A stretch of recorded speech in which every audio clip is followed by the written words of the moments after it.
Hey guys, welcome back to my YouTube channel. I am so happy that you guys are here with me today because we're gonna get into toxic positivity. Like, who knew that being positive can sometimes be very toxic to people?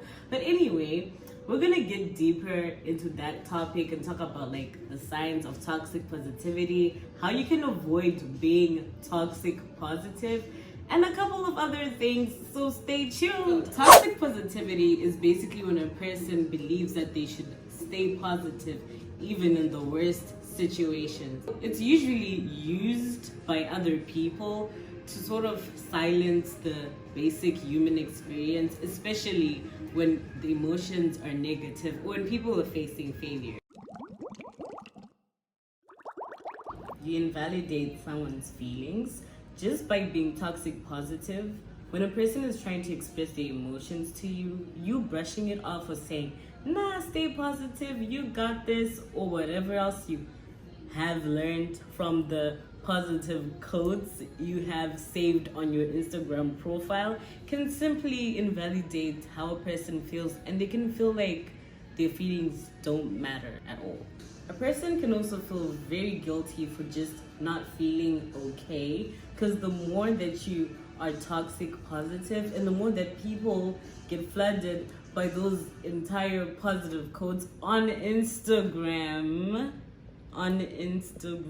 you simply start to feel very guilty for just not being okay. Another harmful effect is that you start to avoid feeling very complex emotions or attending to people that are feeling the exact same way. So if your friend needs help, you're gonna be running away from their problems as well as your own. Another harmful effect is that it causes stress as you're suppressing all of your emotions and bottling them up, all for the sake of trying to be very positive. It also prevents growth because feeling negative emotions, although they could be very complicated, do allow you as a person to search within yourself and understand where you're lacking and where you're not lacking and what exactly you just need to do to move from the point that you are on to another point. Toxic positivity also makes us detach from ourselves as well as others, because the more that you're just trying to mask your emotions, the more you're not being very authentic or real to yourself, and that will not allow you to be authentic or real with anybody else if you're not real with you. Number one, feeling guilty about the way you feel or just generally feeling guilty about not being okay. Number two, shaming other people for the way that they're feeling. Number three, saving those toxic positive quotes from Instagram.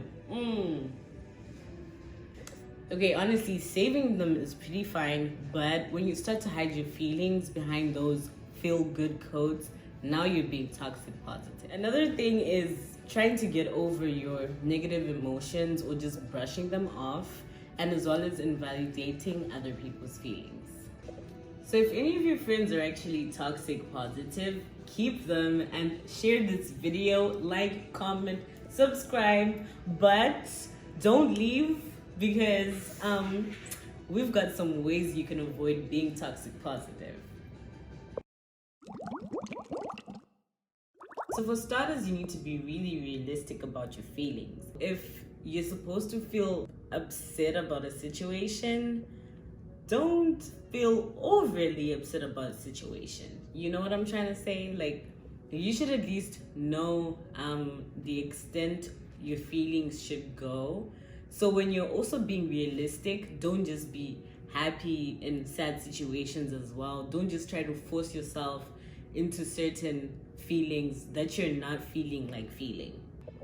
Try not to deny how you're feeling as well, because denial is the first stage of being toxic. Whether you're denying the positive emotions or you're denying the negative ones, just don't deny your feelings. Your feelings are yours and they're yours, okay? You should learn to listen to others and show the support that they need. The moment that you just brush people off and say, you know what, now you're gonna be okay, that's not how you're feeling. Just be positive, stay positive. That's not, I know you're trying to show support, but that's not the best way to do it. I'm gonna get into like ways you can actually show support, but at least try to show as much support as you can and listen to how other people are feeling as well as yourself. Also, noticing how you feel is another way of just avoiding to be toxic positive. So when you're on the gram, Snapchat, whatever social media platform is your go-to platform, you should notice how you feel when you're reading these positivity codes, as well as just seeing your friends' pictures and etc. etc. Whatever you feel, notice it, and you should address your emotions. If you don't like the positive codes and they make you feel some type of way, then you should probably limit yourself from just viewing most of these positivity code accounts, or just limit your social media use. I've made up a couple of examples of things you could actually say to show support instead of being toxic positive. Woo, if you had to count the number of times I used that word alone, goodness, I should do a giveaway. So instead of being overly positive, you could simply say, oh, hey, I'm listening, or I'm here for you, or what would you like me to do, or how would you like me to help the situation that you're in? Or you could say, your feelings matter. Or you could say, that must be really hard. So during this pandemic alone, so many people have been toxic positive, I included. I didn't know what it was until recently, and I've chosen to educate you today. So don't forget to subscribe, like, and share to every other person that has been toxic positive as well. Even if they haven't, like, what's wrong with learning a little bit of something that could help so many people during these hard times? If you've made it to this part of the video, I'm truly grateful. And if you're enjoying it, which clearly shows you are, do not forget to check out my other videos, okay? Do not forget to do that. And share, okay? I love you guys. Bye.